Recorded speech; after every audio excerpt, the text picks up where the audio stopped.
actually, I had a job. I was working for the company.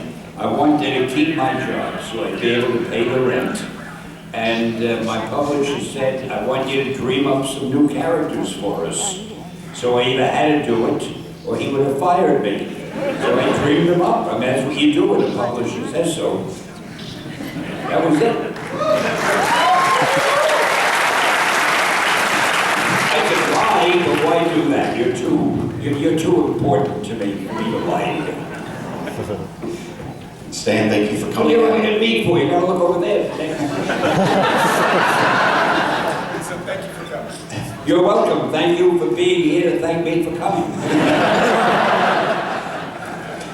The original tagline for Spider-Man was "The hero could be you," and when the movie was released in 2002, one of the taglines was "The world needs a hero." I wanted to ask you, when you were creating the original Marvel characters, did you look at the world or the landscape of superheroes and say, this is something that the world needs? No. I thought it was something I needed to keep my job. No, I forget the order, but I think we had already done the Fantastic Four. I don't know, maybe the Hulk or the X-Men, and my publisher said, come up with something else. So I tried to think, well, what hasn't been done?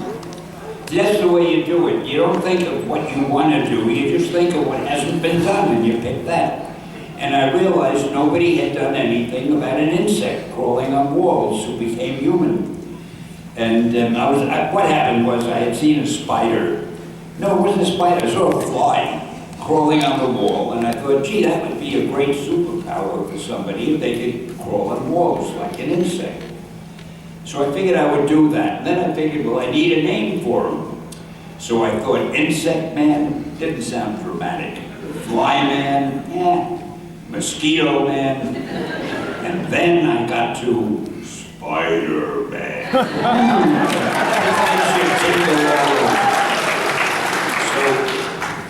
I thought of that, but I really wasn't thinking of how he would affect the world or how the world would affect him. I was just thinking, I hope I can write a good enough story and the book will sell. I'll tell you a story about that. So I came to my publisher and I said, I got this great idea. I want to do a teenage hero. There hasn't been any yet. I want him to have a lot of personal problems, and I want to call him Spider-Man. My publisher said to me, this was the darkest moment in my life. My publisher said to me, that is the worst idea I ever heard. He said, first of all, you can't call a hero Spider-Man because people hate spiders. He said, you can't make him a teenager. A teenager can only be a sidekick. And you can't let him have personal problems. Don't you know what a superhero is? So I walked out of the office with my tail between my legs. And a little bit later, we had a magazine that we were killing called Amazing Fantasy. Now, when you kill a magazine, nobody cares what you put in the last issue, because you're killing it. That's the last issue. Who cares? So to get it out of my system, I put Spider-Man in the last issue of Amazing Fantasy. I picture on the cover, and I forgot about it. About a month or two later, after all the sales figures came in for the magazines, my publisher called me, and he said, hey, Stan, do you remember that Spider-Man character of yours that we both liked so much? Word on it. Why don't we do a series? Because he found out that had been the best-selling book of the month for us, the one that featured Spidey on the cover. And I'm sorry I gave you such a long-winded answer. I tend to talk too much. Thank you, sir.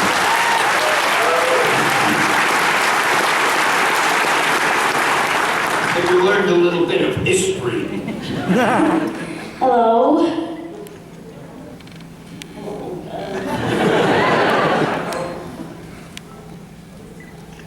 Should I ask my question now? Yes. Please, young Wolverine, ask your question. That's a tough question. Is there a superhero that you did not create that you wished you could have created?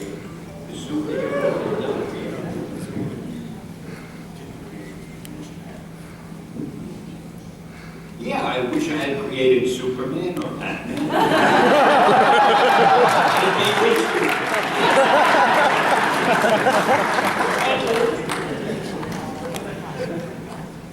Tell you a funny thing about Superman. I'll tell you about Thor, then I'll tell you about Superman. The two tie in, and you're wondering, what has Thor got to do with Superman? See, that's the way you talk to an audience. You build up the suspense. I have always maintained that Marvel Comics has stories that are scientifically accurate, whereas our competition doesn't. Now, here's why. According to them, Superman can fly. We've seen Superman fly. He's like this. But he has no visible means of propulsion. What's making him fly? The original concept was he came from a planet where the gravity was much heavier. So here on Earth, he could jump over a tall building. I can accept that. But how does he fly? Now we get to Thor, to show you how scientifically accurate. Thor has a hammer with a leather thong that he wraps around his wrist. When Thor wants to fly, remember scientific accuracy, he twirls the hammer like a propeller, lets it go, the hammer goes flying off. Who's attached to the hammer? I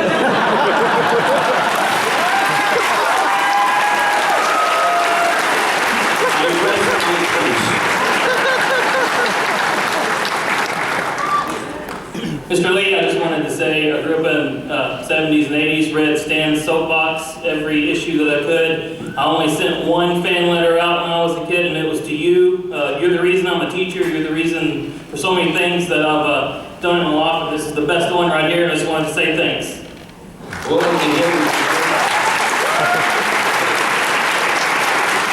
you're very welcome. I did it all for you.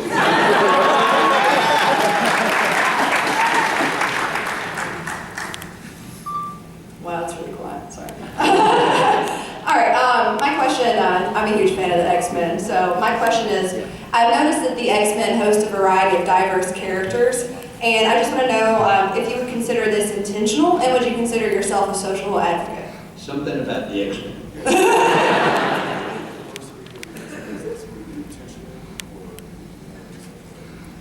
If you think it's good, I did it intentionally.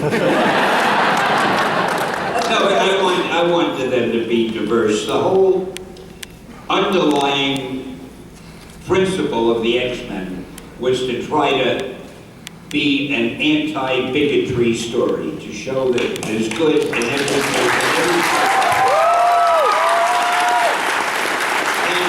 So it was intentional, yes. Thank you, sir. You're very welcome. I'm sure over the years you've gotten a lot of the same questions over and over. Has there ever been a time where you've sat back thinking and thought, I wonder why nobody ever asks me about...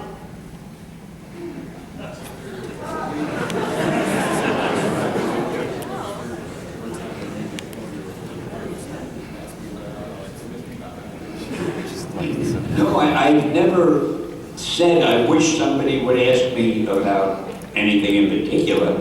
I do get asked a lot of the same questions. I want to commend all of you because nobody yet has asked me who's my favorite superhero. That's the first one I usually get asked. And I don't have a favorite, but everybody expects me to say Spider-Man, so I lie and I say Spider-Man. That takes care of that question. Thank you. You're welcome. Hello. Hello. I was just wondering, what are your views on Andrew Garfield's request to make Spider-Man bisexual and Mary Jane male in an upcoming Spider-Man film? Has he got a very deep voice, or is that the microphone? A bit of both, maybe. Oh, I think Andy Garfield is great as Spider-Man. Absolutely great. In fact, I would have picked him for the first Spider-Man movie if he had volunteered. Yeah, I mean, he's requesting that Spider-Man become bisexual.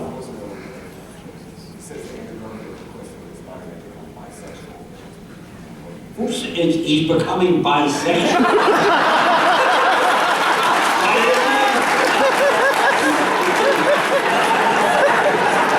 Who have you been talking to?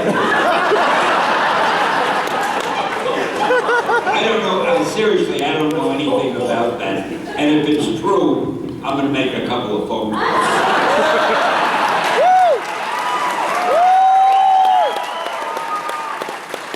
I figure one sex is enough for anybody. Thank you.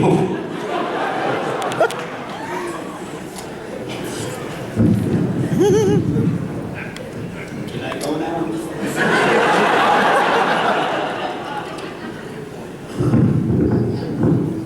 Okay, just wanted to say this is a real big honor.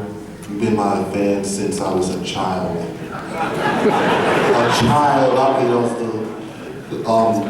And I was introduced to the world of Marvel comic books through Rogue, one of the female X-Men.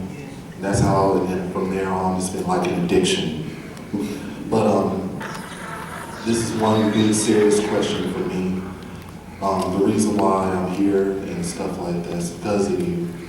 I drove all the way over here to come here, and I've been inspired to do comics, and I'm kind of struggling at that. I'm an artist, I draw pictures and stuff, and I'm trying to get into the comic book industry as an artist, covers and stuff, and I wanted your advice on that.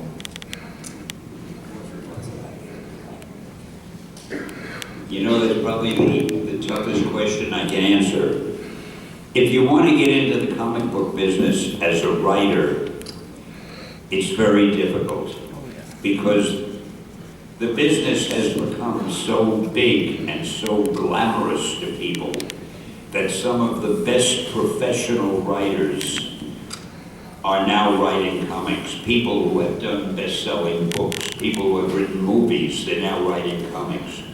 So if you want to get in as a writer, you've got a hell of a lot of competition. Not writer, as an artist.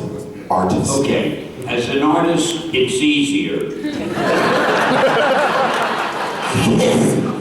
No, it's actually as tough as hell, but as an artist, at least you have a chance. You see, a writer can't show an editor 1,000 pages he's typed and said, here, read these, you'll see I'm a good writer, because the editor doesn't have time. But an artist can show a drawing or two, and in a minute, in a second, the art director will know if this guy is good or not. It's easy to tell by looking at artwork. The only thing that makes it not so easy, they only hire artists who are as good or better than the artists they already have. Because why hire somebody who is as good as the guys you have? So in order to become an artist in the comic book business, you've got to be as good as the guys already in the business, or perhaps every so often they're looking for an intern or somebody to hang around and just make little touch-ups in the artwork. And they might hire you for that. Little by little you practice and you get better and you show the editor. But it all depends on having art samples that are so good that they knock the editor's eyes out. Because otherwise, he's got all the artists he needs. We have some of the greatest artists in the world drawing for Marvel now. And it's a very tough business to get into. It was much easier. When I was there, they'd hire anybody because nobody thought it was that important. But now they realize every book might turn out to be a movie worth billions of dollars, so they are very particular. That wasn't very funny, was it? That was very somber and disquieting and a little bit depressing. I'm sorry. Hi, Stan. My question to you has to do with your history as a comic book creator. You're considered by many to be the father of a lot of the most popular characters in comic books. But I want to know if there were any characters that you were particularly excited about during your brainstorming process that never really made it too far off the page, that never really took off with the general public. Were there any characters I was excited Any that stick out in your mind especially? You know, this may sound, and I don't want it to sound that way, as if I'm bragging, but every character we did became a hit. It was, I think the public was just desperate for stories.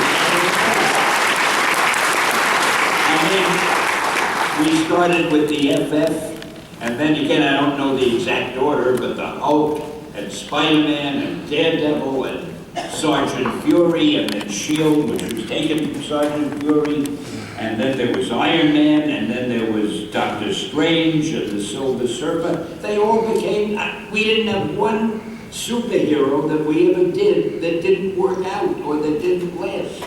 Now that I think of it, I don't know how it happened, but that's it. Well, if there's anyone who's got a right to brag, it's you. Thank you so much.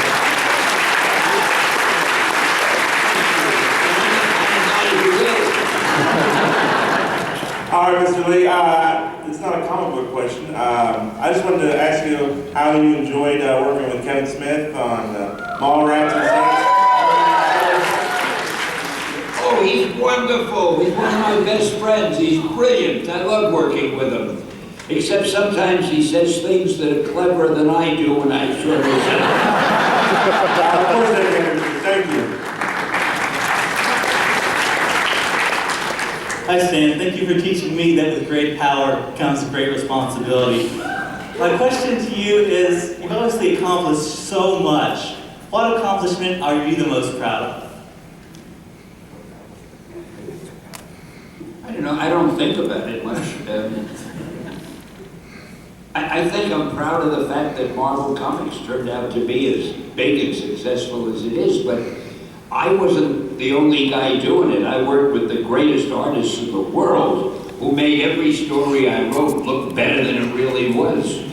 And now we have the greatest screenwriters and the greatest movie producers and directors, and they're doing those great movies, and a lot of people are giving me the credit for it, and of course I take it.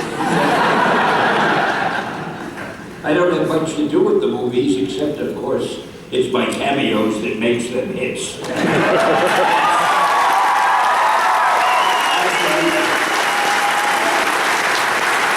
didn't have a cameo with Wolverine, I apologize. I know you'll be heartbroken, but they filmed it in Australia and I just didn't have time to go there, so I missed out on that one. The movie will probably be a dud. That was really great. Or rather you go. Thank you. Hey, first off, I want to say thank you for helping create my childhood. My question is, if you had to do it all over again, how would you do it differently? If I had to do it all again, I wouldn't. Actually, when I started out in the comic book business, I hated it. I hated it because nobody had any respect for comics. And we lived in a suburb. All our neighbors were genuine people. I mean, they worked in business. They had manufacturing jobs, or they worked in a bank, or they worked in a store. They were real people. And then they had me, who was sitting writing comic books. And they did not have much respect for that. Most of the parents didn't want their kids to read comic books in those days, in the 50s and early 60s. And what was the question? I tend to ramble. If you had to do it all, if you had to do it all over again, how would you do it differently? Oh, how would it have been different? I often thought, I wish I hadn't started out in comics, and maybe I should quit and try to get a job in a real magazine. In those days, they had magazines like the Saturday Evening Post and Collier's and Liberty, magazines that published stories, adult stories for people, and articles. But I realized I couldn't even get a job there if they said, well, what reference do you have? What have you done? And if I said, well, I've written comics, they would have slammed the door in my face, because no reputable publishing company gave a damn about comics either. So what I would have done, There's nothing I could have done differently because I needed a job and that was the only job I could get. I just wish that I could have gotten it. Well, no, I don't, because we did pretty well. I guess I wouldn't change anything. But at that time, I didn't realize. That was the most convoluted answer I've ever given. My question is, why did you pick green for the Hulk? His question is, why do I always miss the end? Green. I didn't. See, everything is a story now. When I came up with the idea of the Hulk, I wanted a heroic monster. And there weren't any heroic monsters. That was a real first. But I wanted to make him like Jekyll and Hyde, where he's a real man who turns into a monster. The monster hates the real man identity, and the real man hates the monster identity, but there's nothing they can do about it. They're the same guy. So I said to myself, okay, now what's he gonna look like? I knew by the time I did the Hulk that people who read superhero books love the hero to wear a costume. Don't ask me why, but superhero fans love costumes. So I felt, how can I make sense out of that? Why would a monster go out and buy himself a costume? So the only thing I could think of, instead of a costume, I gotta give him some special look. I mean, it's not enough that he's 8 feet tall and built like a truck. I'm gonna give him a different color skin. Well, now I had the option, what color, because I was the boss, what color skin will I give him? And it occurred to me I'd color him gray, because to me it looked spooky and mysterious and scary. So in the first issue of the Hulk, we colored him gray, but what happened was the engraver or the printer or somebody had trouble with the gray color. On some pages he looked dark gray, on some pages he was white, light gray, on some pages he was almost white, and some he was... I figured we can't have a guy who keeps changing color. So I figured I'd pick another color for the second issue. And I said, let's see, what color isn't anybody using lately? Yeah, I don't know of any green characters. We'll make them green. And it was just as simple as that. Of course, later on it turned out to be inspiration. That's why he was very green. I just needed a color for him. Instead of a costume. See, really, all the big mysteries in life can be solved very simply. Hey, Stan. I just first wanted to say that Marvel has always been a huge inspiration to me. I'm an artist myself and have loved comics for years. I've always been curious what some of your favorite comics are other than Marvel, and also possibly what you enjoy reading outside of comics. I hate microphones. What do you think?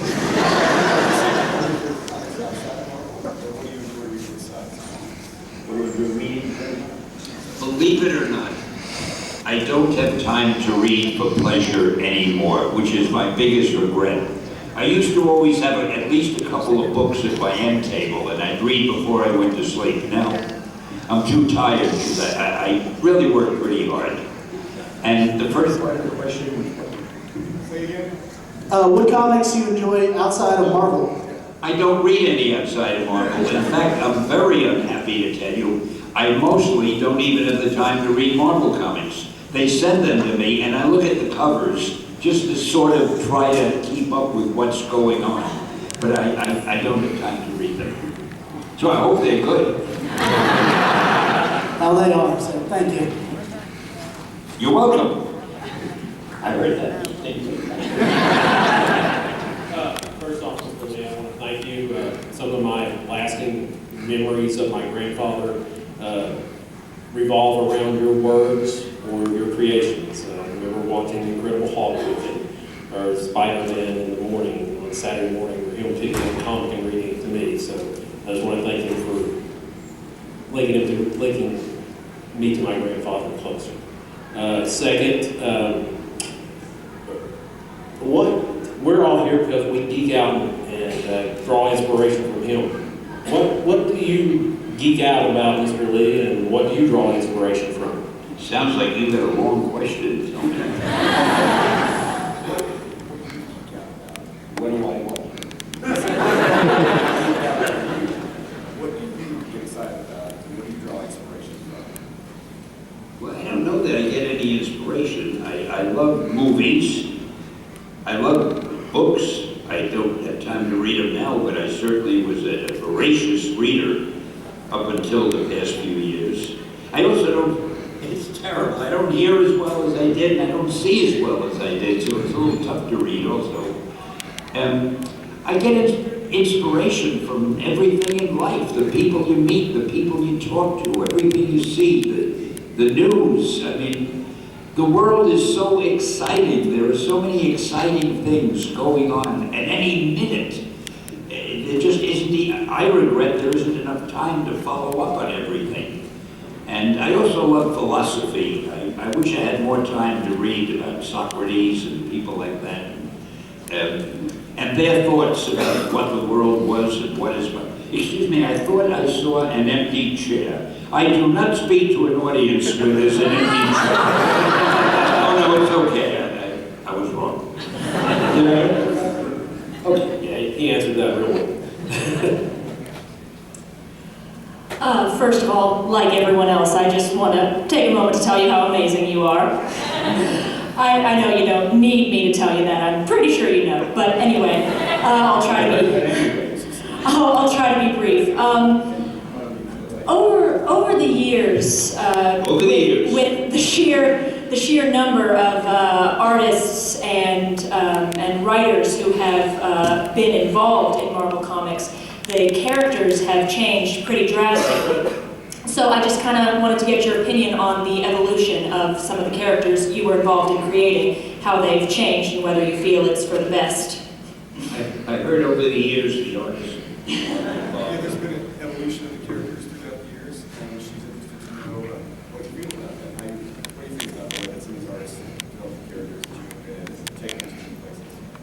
Well, it's a natural evolution. There are always going to be new artists and writers coming into the business and working for Marvel. That's the important thing to get the business.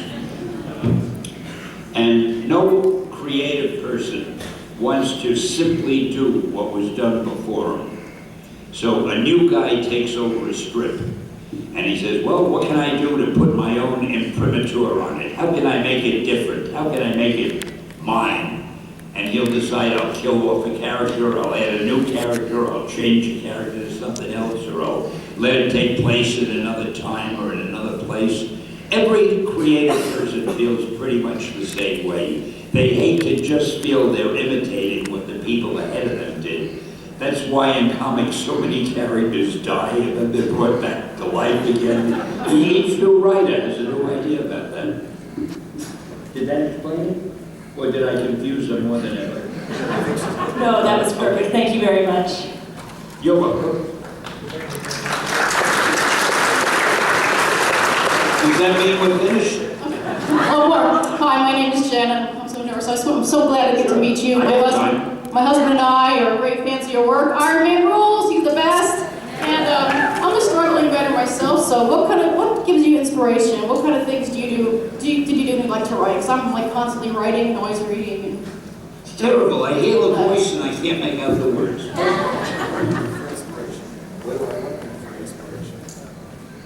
I don't know.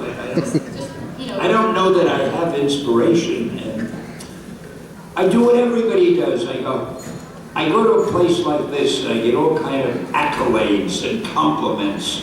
Then I go home and my wife says, oh, you're back? Take out the garbage. I lead the same life anybody does. Right now, I have a company called POW Entertainment, P-O-W. And that, of course, stands for Purveyors of Wonder. And we're working on new movies, new characters. We're doing a new movie that none of our things have been on the screen yet, but you'll see them all in the next year or two. We're doing one that features a Chinese hero. We felt it was time for a Chinese superhero.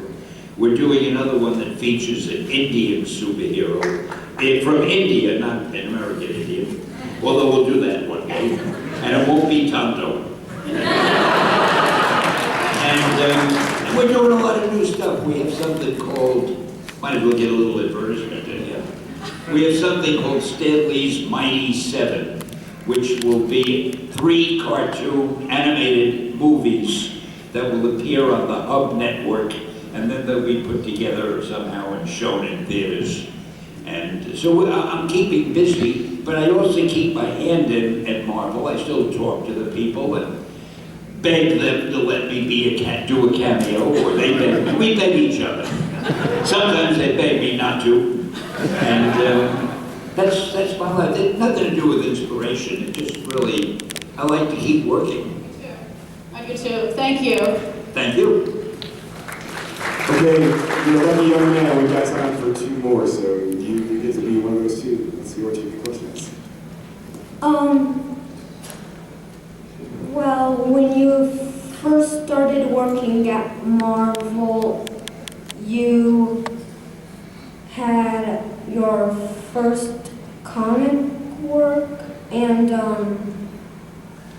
Martin Goodman, the publisher, gave it as an assignment to you, and I was just wondering how you thought about it when you made it.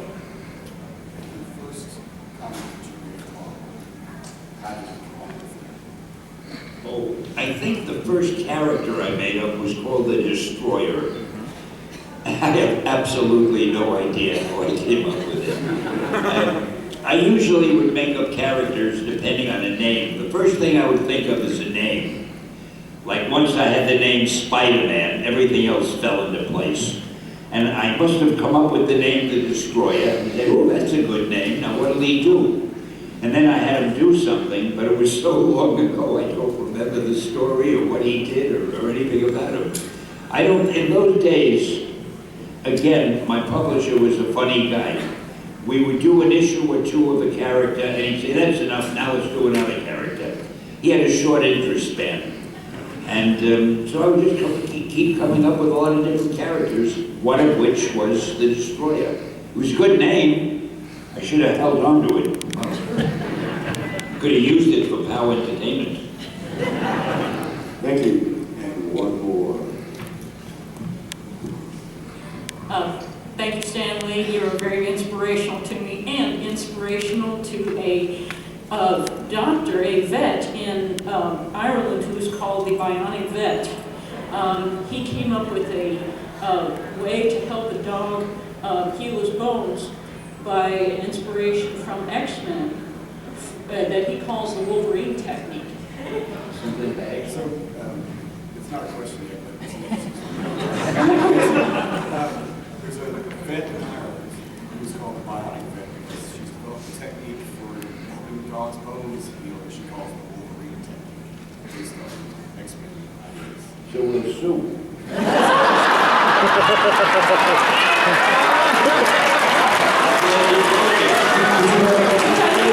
I do have a question if I can remember real quick.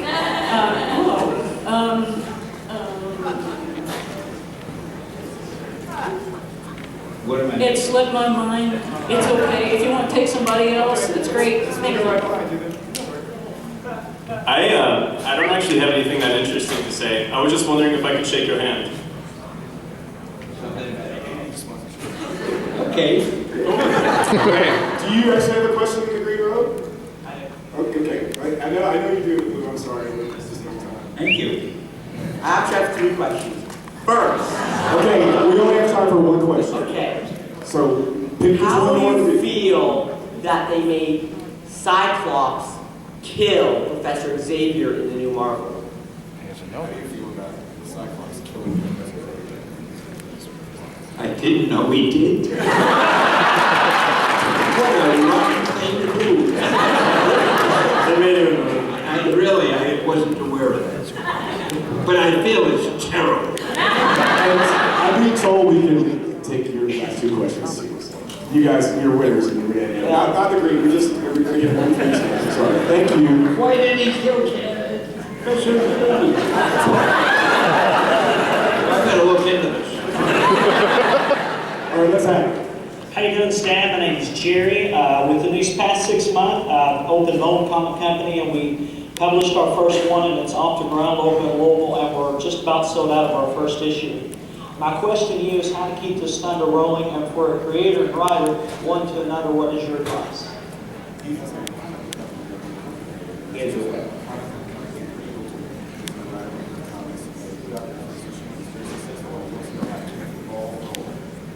Well, if it's successful, that means that it sold enough copies that you made a profit.